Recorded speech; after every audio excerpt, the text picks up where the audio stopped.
સલંગ 3 વાર માં ભારતીનો નારો એવો લગાડીશો કે 74 હજી જે બાકી છે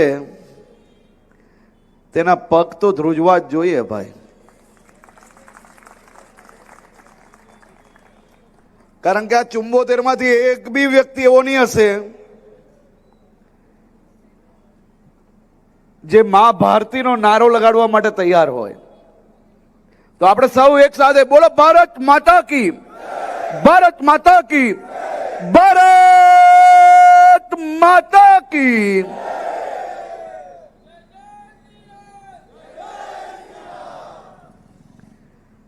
આજે વિજય વિશ્વાસ સભામાં આપની સૌની વચ્ચે ઉપસ્થિત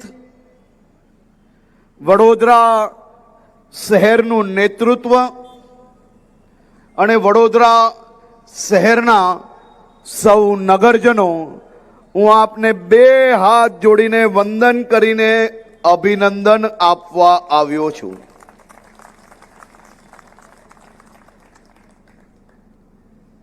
આજનો દિવસ એ ભારતના ઇતિહાસનો અને આવનારા દિવસોમાં આજના દિવસને ઐતિહાસિક દિવસ તરીકે ઓળખવામાં આવશે. આજનો દિવસ વહેલી સવારે મારા દેશની સૌ માતાઓ, બહેનો અને દીકરીઓ માટે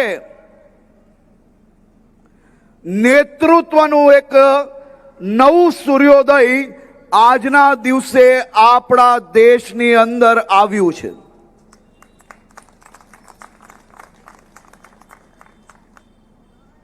આજે હું દાહોદ, પંચમહાલ, છોટા ઉદેપુર પ્રવાસમાં હતો. અનેક માતાઓએ, બહેનોએ, દીકરીઓએ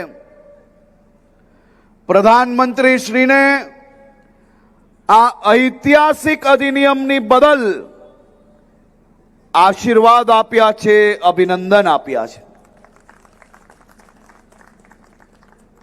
ભારત દેશ એ ગંગા અને ગીતાથી ઓળખાય છે. ભારત દેશ એ માં દુર્ગા અને માં અંબાથી ઓળખાય છે. આ દેશમાં નારીઓનું સન્માન એ હંમેશા સર્વોચ્ચ પદે રહ્યું છે. હું આજે મારી અહીંયા બેઠેલી સૌ બહેનો વતી દેશના લોકપ્રિય પ્રધાનમંત્રી આદરણીય શ્રી નરેન્દ્રભાઈ મોદીજીને 2 હાથ જોડીને વંદન કરીને આભાર માનવા માંગુ છું. આજે મોદી સાહેબે મારા દેશની માતાઓ, બહેનો અને દીકરીઓ માટે નારી વંદન અધિનિયમ, જેના થકી આવનારા દિવસોમાં દેશની પાર્લામેન્ટમાં 33% મહિલાઓ નેતૃત્વ કરતી હશે. ભાઈ, મોદી સાહેબને આભાર માનવો પડે કે ના માનવો પડે? ભાઈઓએ દુખી થવાનું કોઈ જ કારણ નથી. આ મારી બહેનો તમારું કઈ જ લૂંટીને અહીંયા ત્યાં નથી બેસવાના. એમની પોતાની નેતૃત્વની શક્તિના કારણે મારી બહેનો આવનારા દિવસોમાં પાર્લામેન્ટ સુધી બેસવા જઈ રહી છે.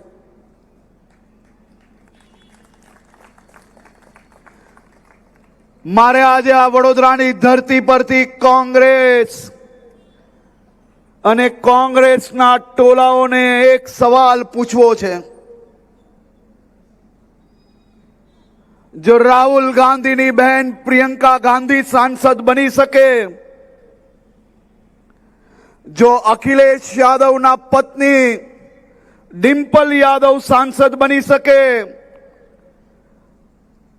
જો લાલુ પ્રસાદ યાદવના પત્ની રાબડી જેવી જો બિહારના મુખ્યમંત્રી બની શકે, તો મારા ગુજરાતની સામાન્ય પરિવારની દીકરી કે સામાજિક ક્ષેત્રે કામ કરતી કોઈ સામાન્ય પરિવારમાંથી આવતી મહિલાઓ કેમ આ દેશની પાર્લામેન્ટમાં ના બેસી શકે? અને કોંગ્રેસે આનો વિરોધ કેના માટે કરવો જોઈએ? જો પ્રિયંકા ગાંધી, ડિમ્પલ યાદવ આ બધા જ સાંસદ બની શકે, તો અહીંયા બેઠેલી મારી બહેનો ધારાસભ્ય કે સાંસદ કેમ ના બની શકે? જેને લાગતું હોય કે પ્રિયંકા ગાંધી ને ડિમ્પલ યાદવ સાંસદ બની શકે, તો મારા ગુજરાતની સામાન્ય પરિવારની દીકરી અને બહેનો સાંસદ બનવી જ જોઈએ. જેને બી લાગતું હોય હાથ ઊંચા કરીને મારી જોડે સુર પુરાવે. બધા જ લોકોને લાગે છે આ કોંગ્રેસિયાઓ આ બિલનો વિરોધ કરે છે, શરમ આવી જોઈએ કે ના આવી જોઈએ? એમના ભૂક્કા બોલાવી લેવા જોઈએ કે ના બોલાવી લેવા જોઈએ? મોદી સાહેબને તો અભિનંદન અને સલામી આપવી પડે.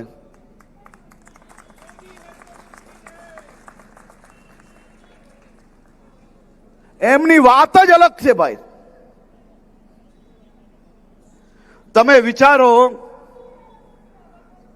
કે એક તરફ પરિવારવાદનું રાજનીતિ અને એક તરફ આપણા મોદી સાહેબ, એમને કેટલો ઉત્તમ વિચાર આવે કે માત્ર કોઈ મોટા નેતાઓની દીકરી કે પત્ની નહીં, મારા દેશની સામાન્ય પરિવારની દીકરીઓ બી દેશની સર્વોચ્ચ પાર્લામેન્ટ એટલે કે સંસદમાં બેસીને આ દેશની મહિલાઓ ને દીકરીઓ માટેની જે મહત્વના નિયમો બનવાના હોય તેમાં તે પોતાનું યોગદાન આપી શકે, તે માટે આજનો દિવસ એ દેશનો સૌથી ઐતિહાસિક દિવસ છે.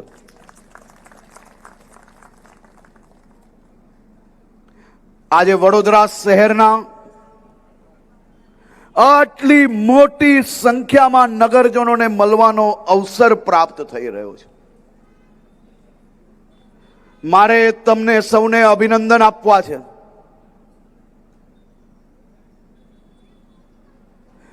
તમારો આભાર માનવો છે.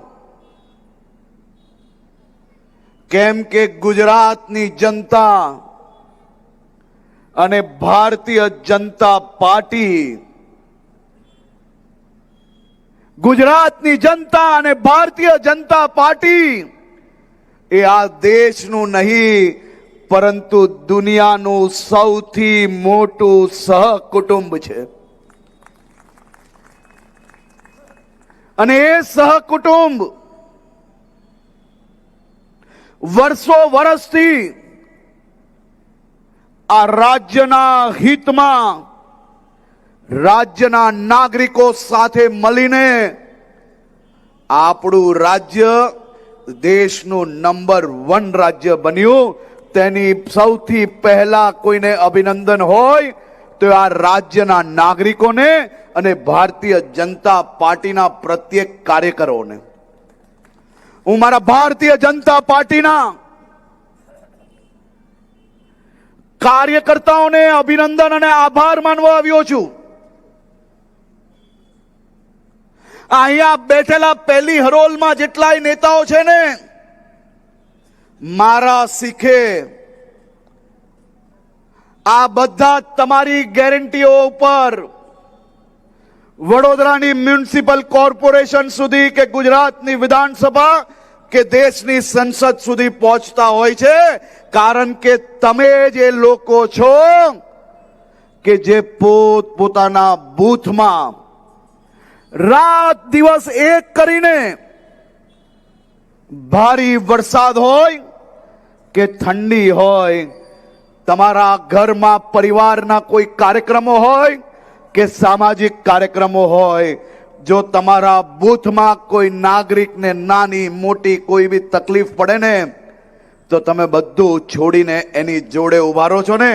તે માટે આજે ભારતીય જનતા પાર્ટીને ગુજરાતની સૌ જનતા એક પરિવાર છે અને આ દુનિયાનું સૌથી મોટું સંયુક્ત પરિવાર છે. હું ભારતીય જનતા પાર્ટીના કાર્યકર્તાઓને બે હાથ જોડીને આભાર માનવા આવ્યો છું. અને ગુજરાતની ખમીરવંતી જનતા, મારા ગુજરાતના ખમીરવંતા નાગરિકો, જ્યારે જ્યારે ગુજરાત પર કોઈ આંચ આવી હોય, જ્યારે જ્યારે બીજા રાજ્યોની ચૂંટણીમાં કોંગ્રેસ હોય કે કોંગ્રેસના બીજા સાથી પક્ષો હોય, ગુજરાત કે ગુજરાતના નાગરિકોને બદનામ કરવાની કોશિશ કરી હોય, ત્યારે ત્યારે મારા ગુજરાતના આ નાગરિકો આ એક બી પક્ષના નેતાઓને છોડતા નથી. અને આ ચૂંટણીમાં તો તમે બધા જ ઇતિહાસ તોડી લીધા. આ ચૂંટણીમાં તમે આપણા ગુજરાતની અસ્મિતા, ગુજરાતના નાગરિકોને બદનામ કરનાર એક એક લોકોનો હિસાબ ચૂંટણી ચાલુ થાય તે પહેલા કરી લીધો. દર વર્ષે ચૂંટણી જ્યારે જ્યારે કોઈ બી રાજ્યમાં આવે અને ચૂંટણીનું રિઝલ્ટ આવવાનું હોય, તેના આગળના દિવસે આ કોંગ્રેસિયાઓને આ આપિયાઓ શું કહે છે, કોને દોષ આપે છે દર ચૂંટણીઓમાં? જરા જોરથી બોલો, આ લોકોને સંભળાય એમ. આ વર્ષે ઈવીએમ થાકી ગયું અને કોંગ્રેસીઓ બી થાકી ગયા. ચૂંટણી ચાલુ થાય તે પહેલા જ ઉમેદવારો નામ મળવાના કારણે સીધું જે હાથમાં આવ્યું તેના નામે નવા આરોપ ચાલુ કર્યા છે. તે જ દર્શાવે છે કે કોંગ્રેસની આ ચૂંટણીમાં ગુજરાત નહીં પરંતુ દેશના ઇતિહાસમાં સૌથી ખરાબ હાર તરફ કોંગ્રેસ આગળ વધી રહી છે. ફોર્મ ભરવાના પહેલા દિવસે ફોર્મ ભરાઈ જવાની તારીખ પુરત જેવી થઈ, ગુજરાતમાં 200 થી વધારે સીટો પર ભારતીય જનતા પાર્ટીનો વિજય થયો. જેને જેને ફોર્મ ભર્યા એમાંથી જે કોઈ લોકોને પબ્લિક પારખતા આવડતી હતી, લોકોની વચ્ચે ગયા. 2 દિવસમાં લોકોનો જે માહોલ હતો, ગામડાઓમાં કોંગ્રેસના આ ઉમેદવારોને ઘૂસવા નહીં લેતા હતા. લોકોનો ભારી રોષ જોઈને કાલે સાંજ સુધી બીજા 520 લોકોએ ચૂંટણીમાંથી પરત આવીને ભારત માતા કી જય કરીને આ રાજ્યના વિકાસ તરફ આગળ વધવાની મક્કમતા કરીને કાલ સાંજ સુધી ગુજરાતમાં ભારતીય જનતા પાર્ટીને ગુજરાતની જનતાની 720 સીટો પર સીધો વિજય થયો છે.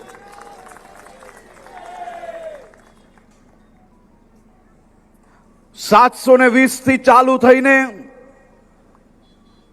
10,000નો આંકડો આપણે સૌ લોકોએ સાથે મળીને ગુજરાતમાં પાર કરવાનો મક્કમતાથી સંકલ્પ લેવાનો છે, જેથી ભવિષ્યની અંદર આ કોઈ બી પાર્ટી કોઈ બી રાજ્યના ચૂંટણીઓમાં ગુજરાત કે ગુજરાતના નાગરિકોને બદનામ કરવાની કોશિશ ના કરી શકે. આજે હું છેલ્લા 1-1.5 કલાકથી વડોદરામાં અલગ અલગ જગ્યા પર મારે જવાનો અવસર મળ્યો.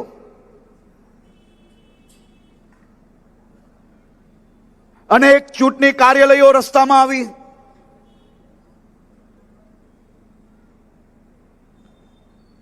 કાંઈક પંજો અભરાઈએ દેખાય છે, જમીન પર એક બી વ્યક્તિ ના દેખાય, ક્યાંક ઝાડુના સુપડા સાફ અને કાર્યાલયના શટલ બંધ દેખાય છે. મારા વડોદરા શહેરના નાગરિકોને અભિનંદન આપવા પડે કે તમે સૌ લોકો જે પ્રકારે ગુજરાતના હિતમાં મક્કમતાથી જે નિર્ધાર કર્યો છે તે જોઈને ગુજરાત અને ગુજરાતને બદનામ કરવાવાળા લોકોના છાપરા પડી ગયા છે અને આવનારા દિવસોમાં હજી બી વધુ મજબૂતાઈથી આપણે સૌએ કામ કરવાનું છે. મારી વડોદરા શહેરના સૌ નગરજનોને વિનંતી છે કે આવનારા દિવસોમાં આ ગુજરાત અને ગુજરાતને બદનામ કરવાવાળા લોકો જો તમારી સોસાયટીમાં આવે તો સોસાયટીમાંથી બહાર નીકાળો તે પહેલા એક પ્રશ્ન જરૂરથી પૂછજો કે આ ખડગેજીએ જે ગુજરાતના લોકોને બદનામ કર્યા તે સ્ટેટમેન્ટ રાહુલ ગાંધીએ લખી આપેલું કે ગુજરાત કોંગ્રેસના પ્રમુખે લખી આપેલું? અને જ્યારે આ ખડગેજીએ આ સ્ટેટમેન્ટ આપ્યું ત્યારે આ એક બી કોંગ્રેસીઓ કે આપના એક બી નેતા દ્વારા કેમ એનો વિરોધ ના કરવામાં આવ્યો? શું આ સૌ લોકો ગુજરાતના નેતાઓ નથી? શું એમને સૌને પોતપોતાના વિસ્તારની અંદર નાની મોટી ચૂંટણીઓમાં આજ ગુજરાતના નાગરિકોએ ચૂંટાઈને વિધાનસભા કે જિલ્લા પંચાયત સુધી નથી પહોંચાડ્યા? આ પ્રશ્ન જરૂરથી પૂછજો. વડોદરા શહેરના નાગરિકો માટે અનેક નવા પ્રોજેક્ટો લાવવાનું સરકાર દ્વારા નક્કી કરવામાં આવ્યું. આપણે સૌએ વડોદરામાં ભારે વરસાદના કારણે જે ભરાયેલા પાણીના કારણે અનેક લોકોએ તકલીફ વેઠી, ભવિષ્યમાં તકલીફ ના પડે તે માટે વિશ્વામિત્રી પ્રોજેક્ટ ચાલુ કરવામાં આવ્યો અને એ વિશ્વામિત્રીની કેરિંગ કેપેસિટી વધે તે માટે હિસ્ટોરિકલ ટાઈમની અંદર આ પ્રોજેક્ટ પૂર્ણ કરવામાં આવ્યો. હવે આખો આ પ્રોજેક્ટને હજી એક સ્ટેપ આગળ વધારતા આ રીડેવલપમેન્ટના પ્રોજેક્ટને આગળ વધારવાનું રાજ્ય સરકાર દ્વારા નક્કી કરવામાં આવ્યો છે. વડોદરા શહેરના નાગરિકો માટે 75 મીટરનો રિંગ રોડ બનાવવા માટેનો નિર્ણય લેવામાં આવ્યો. સુરસાગર લેક પર, સુરસાગર તળાવમાં શિવજીની એ અલૌકિક પ્રતિમા જે આપને સૌને ભાવનાત્મક કરી લેતી હોય છે, એ જ સુરસાગર લેક પર લેઝર શો, ફાઉન્ટેન શો અને ઐતિહાસિક અદ્ભુત આરતીની વ્યવસ્થા એ રાજ્ય સરકારના વિભાગોમાંથી મહાનગરપાલિકા સાથે મળીને વડોદરા શહેરના નાગરિકો માટે ઊભી કરવાનો નિર્ણય લેવામાં આવ્યો છે. દરેક ઝોનમાં અમારા વડોદરા શહેરના યુવાનોને હું કહેવા માંગુ છું કે વડોદરા શહેરના તમામ ઝોનોમાં એક સ્વિમિંગ પુલ અને એક સ્પોર્ટ્સ કોમ્પ્લેક્સ બનાવવાનો નિર્ણય લેવામાં આવ્યો છે. અર્બન હાર્ટ દ્વારા મારા યુવાન સાથીઓ માટે એક અદ્ભુત સ્થળનું નિર્માણ કરવામાં આવવાનું છે. પાણી પુરવઠાના અનેક નવા પ્રોજેક્ટો વડોદરા શહેરના તમામ ક્ષેત્રની અંદર આવનારા 40 વર્ષના પ્લાનિંગ જોડે પાણીની જે જરૂરિયાત પડશે તેવા મહત્વના પ્રોજેક્ટો લેવામાં આવ્યા છે. રોડ અને રોડનું રીડેવલપમેન્ટ જોડે જોડે 2000 થી વધારે સીસીટીવી કેમેરાઓ બરોડામાં લગાડવામાં આવ્યા છે. મેગા ફૂડ પાર્ક આપણા બરોડામાં બનાવવા જઈ રહ્યા છે. એ જ રીતે ખૂબ જ મોટું કન્વેન્શન સેન્ટર બી બરોડામાં આપણે બનાવવા જઈ રહ્યા છે. આ બધા જ પ્રોજેક્ટો થકી વડોદરાના નાગરિકોને નવી સુવિધાઓ વડોદરામાં આવનારા દિવસોમાં ઉપલબ્ધ થવાની છે. હું આપ સૌને ગેરંટી આપું છું. મારી પાસે અનેક સર્વે આવ્યા છે. વડોદરાના લોકો આ દરરોજ તાઇફાઓ કરીને નાટક કરનાર જનસેવકોથી કંટાળેલા છે. ભલે પાર્ટી બદલીને વિપક્ષમાંથી આજે લડતા હોય, એવા બધા જ લોકો ઘર ભેગા થવાના છે. લખી લેજો આજથી.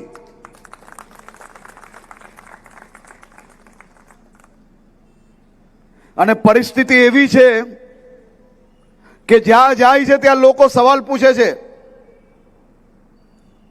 કે તમે માત્ર વિરોધ જ કરો છો? તમને જે જવાબદારી આ વિસ્તારના નાગરિકોએ આપેલી, એ જવાબદારીના ભાગરૂપે જે કામ તમારે કરવાનું હતું, એ કામ કરવાની બદલે ન્યૂઝપેપરની અંદર હેડિંગ બનાવવા માટે માત્ર ને માત્ર વિરોધ કરીને આખા વોર્ડોને નુકસાન કરનાર લોકોને જ્યાં જાય છે ત્યાં લોકો પ્રશ્ન પૂછે છે. આ પ્રકારના લોકોનો સંપૂર્ણ સફાયો થવાનો છે. મારા ભારતીય જનતા પાર્ટીના કાર્યકર્તાઓને હું આજે વિનંતી કરવા આવ્યો છું કે આ જ રીતે મજબૂતાઈથી કામ કરતા રહેજો. લોકોના દુઃખમાં ઉભા રહીને આપણે તાઇફાઓ કરવાની જરૂર નથી. એ દુઃખ કઈ રીતે દૂર થાય તે માટે ખભે બેસાડીને લોકોના કામ પૂરા કરવાની શક્તિ આપણે રાખવાની છે. અમારા બધા જ ઉમેદવારોને પહેલા દિવસે જ્યારે સંકલ્પ લેવડાવ્યો તે પછી જ બેઠકમાં મેં કહ્યું પહેલી વાર કે આજથી તમે સૌએ સંકલ્પ લીધો છે, તમે ઉમેદવાર છો, તમે કાલના ભવિષ્યના આ વિસ્તારના કોર્પોરેટરો છો. કોર્પોરેટરની જવાબદારી છે કે મારા અહીંયા બેઠેલા આ હજારો નાગરિકો આવા ગરમીના સમયની અંદર ઘર કામ છોડીને જો આપણી સૌની જોડે ઊભા હોય તો એવા એક બી નાગરિકનો રાત્રે 2 વાગે બી નાનામાં નાના કામ માટે ફોન આવે તો હસતા મોડે ફોન ઉચકીને સારો જવાબ આપીને એના કામનો નિકાલ કઈ રીતે આવે તે દિશામાં આપણે કામ કરવાનું છે. આ ભારતીય જનતા પાર્ટીના સંસ્કાર છે.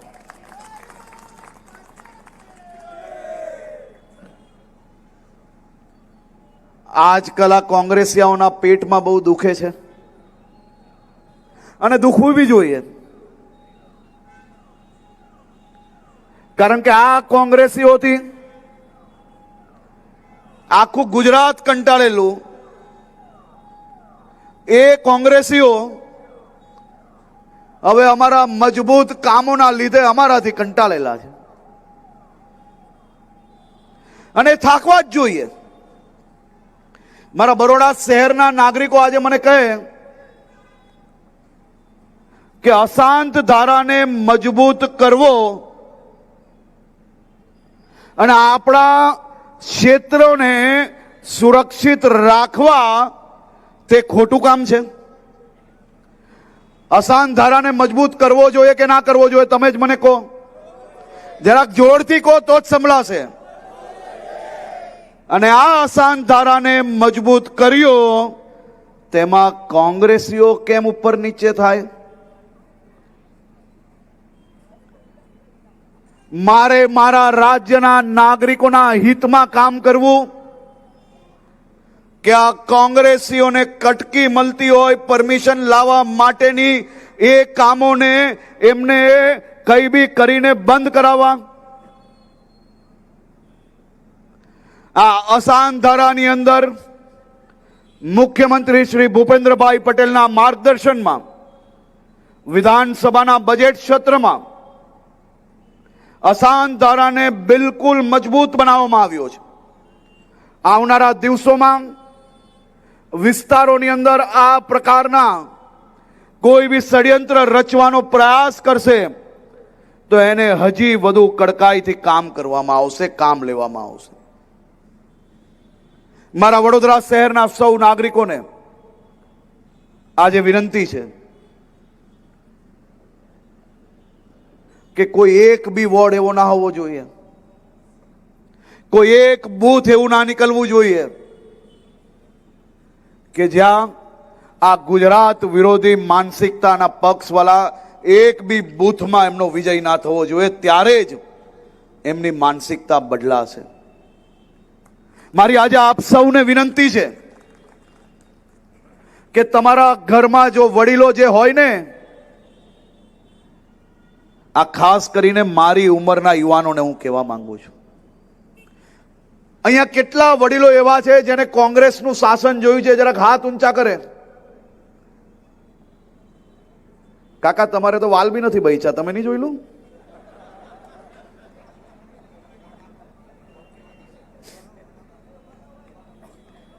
ના ના, આજે તો બધા તમે એને પાછળ બી 3 લાઈન છોડીને બી. હું તો ગૃહમંત્રી છું એટલે નજર બધે જાય. આમાંથી કેટલા લોકો એવા છે વડીલો મારા કે જેને કોંગ્રેસનું શાસન જોયું હોય? ખાલી હાથ ઊંચા કરો. વાહ. હવે જો મારી આ વડીલોને હાથ જોડીને વિનંતી છે કે તમે મારી ઉંમર અને મારી પછી જન્મેલા સૌ યુવાનોને જરૂરથી કોંગ્રેસના શાસનમાં આ વડોદરા શહેર કોના નામે ઓળખાતું હતું ને એ બી કહેજો. આ વડોદરા શહેર વડોદરાની સંસ્કૃતિના નામે નહીં પરંતુ વડોદરાના ગુંડાઓના નામે ઓળખાતું થઈ ગયેલું એવું શાસન આ કોંગ્રેસનું શાસન હતું. આ તો ભલું કરો, તમે બધા હોશિયાર લોકો હતા કે ભારતીય જનતા પાર્ટીનું શાસન સમય પર આવી ગયું, એક પછી એક આ લુખ્ખા ગુંડાઓનો સફાયો થઈ ગયો. આ હજારો કિલોમીટરના રોડ બને ને સાહેબ, તેમાં એક ખૂણા પર ખાડો દેખાય ને એટલે તમારે આજકાલના નવા આવેલા છે ને એ ખાડામાં બેસીને 15-20 રીલ બનાવશે, એમાંથી એકાદ જે સારી લાગતી હશે એ રીલ તમારા સૌ સુધી મોકલશે. પણ આ વડીલોને જઈને પૂછજો કે કોંગ્રેસના શાસનમાં રોડના નામે રૂપિયા પાસ થઈ જતા હતા, રોડના બિલો પાસ થઈ જતા હતા, પણ જમીન પર રોડ ક્યારેય નતા બનતા. એ હતું આ કોંગ્રેસનું શાસન. અહીંયા કેટલા લોકો એવા છે કે જેમને પોતાનું ઘર પોતે બનાવ્યું હોય? એ હાથ ઊંચા કરે. બાકીના બધા આજુબાજુમાં રહો છો? હાથ ઊંચા કરો જરા, દેખાય એમ. આ જેને જેને પોતાનું ઘર પોતે બનાવ્યું હોય તેના ઘરમાં ઘર બનાવ્યા પછી ક્યારેય નળ નથી બદલવો પડ્યો ભાઈ? બદલવો પડ્યો છે ને? ક્યારેક ટ્યુબલાઇટ, ક્યારેક બલ્બ બદલવો પડે છે કે નહીં? ક્યારેક 2, 4, 5 વરસાદ પછી કલરની પીછી મરાવી પડે છે કે નહીં? તો આ વડોદરા શહેર તો કેટલું મોટું છે મારા ભાઈઓ. આ સ્ટ્રીટ લાઇટ નાખીએ તો ક્યારેક કોઈક સ્ટ્રીટ લાઇટનો બલ્બ ઉડી જાય તો એ બલ્બ તો બદલવો પડે કે ના બદલવો પડે?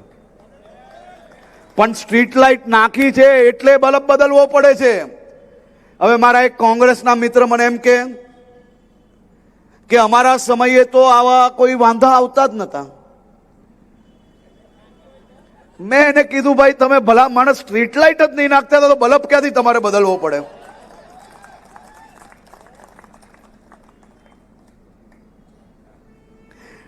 હવે તમારે આ સાચો જવાબ લોકોને આપવો પડશે કે નહીં? પણ તમે કોઈ રોડની ફરિયાદ કરી, તમે કોઈ સ્ટ્રીટ લાઇટની ફરિયાદ કરી, તમે કોઈ ડ્રેનેજની ફરિયાદ કરી અને જો આપણા ભારતીય જનતા પાર્ટીના ચૂંટાયેલા પ્રતિનિધિઓ એના ઉપર ધ્યાન ના આપે તો જરૂરથી ભૂલ છે. પણ એ વ્યક્તિ જો પહેલા જ દિવસથી એની ઉપર મહેનતમાં હોય તો એ તો નિરંતર કામનો આ સ્વરૂપ છે. આ તો દરરોજ કામ આવું આવવાનું અને આ કામો પૂરા થતા જશે. પણ આપણા વડોદરાનો વિકાસ ક્યારેય અટકશે નહીં તેવી હું 100% ગેરંટી આપવા આવ્યો છું. અને હું આ મારા સૌ ચૂંટાયેલા પ્રતિનિધિઓને કહું છું કે જરા આગળ આવો, ધારાસભ્યશ્રીઓ અને પ્રમુખશ્રી. આ જેટલા પ્રોજેક્ટો હું બોલ્યો ને, એ વિશ્વમિત્રી પ્રોજેક્ટ હોય, 75 મીટરનો રિંગ રોડ હોય, સુરસાગર હોય, અર્બન હાર્ટ હોય, દરેક ઝોનમાં સ્વિમિંગ પુલ હોય, સ્પોર્ટ્સ કોમ્પ્લેક્સ હોય, પાણી પુરવઠાના પ્રોજેક્ટ હોય, 2000 સીસીટીવીના પ્રોજેક્ટ હોય, કન્વેન્શન સેન્ટરની વાત હોય કે મેગા ફૂડ પાર્કની વાત હોય, આ અહીંયા જે ઉભા રહેલા લોકો છે ને, આ જ્યારે ગાંધીનગર આવે છે ને ત્યારે એમ કહે છે કે આયા હું તો કુછ લેકે જાઉંગા, અને લેકે જાય તો શું જાય છે ખબર છે? આ બધા પ્રોજેક્ટો તમારા માટે. હું આ પ્રતિનિધિઓને અભિનંદન આપવા માંગુ છું કે જે પ્રકારે વડોદરા શહેરના નાગરિકો માટે એક પછી એક મહત્વના પ્રોજેક્ટો લઈ આવવા માટે સફળતા પ્રાપ્ત કરી છે, આ ટીમ વડોદરાએ કરી છે. આમાંથી એક બી વ્યક્તિ આ એક એક પ્રોજેક્ટો પાસ કરાવીને ક્યારેય પોતાના વિડીયો બનાવીને નથી મૂક્યા, કારણ કે એમને ખબર છે કે આ વડોદરા શહેરના નાગરિકોએ આપેલી જવાબદારી છે ને એ અદા કરીએ છે. મારી આપ સૌને વિનંતી છે કે આ હું જેટલા પ્રોજેક્ટો બોલ્યો ને એટલા પ્રોજેક્ટો કોંગ્રેસના જ્યાં મહાનગરપાલિકામાં શાસન છે ને 10 વર્ષની અંદર એટલા પ્રોજેક્ટો કર્યા હોય ને તો તમે મને સવાલ પૂછી શકો છો. અને આ તમારા અહીંયા ઉભા રહેલા જેટલા પ્રતિનિધિઓ છે એને આ માત્ર 1.5 વર્ષની અંદર એટલા પ્રોજેક્ટો લાવ્યા છે, તો આ અભિનંદનના પાત્ર છે કે નહીં? મારી આપ સૌને વિનંતી છે કે ટીમ વડોદરા માટે સૌ લોકો એક સાથે ઉભા થઈને તાળીઓ વગાડીને આપણા સૌ પ્રતિનિધિઓનું પ્રોત્સાહન વધારીએ.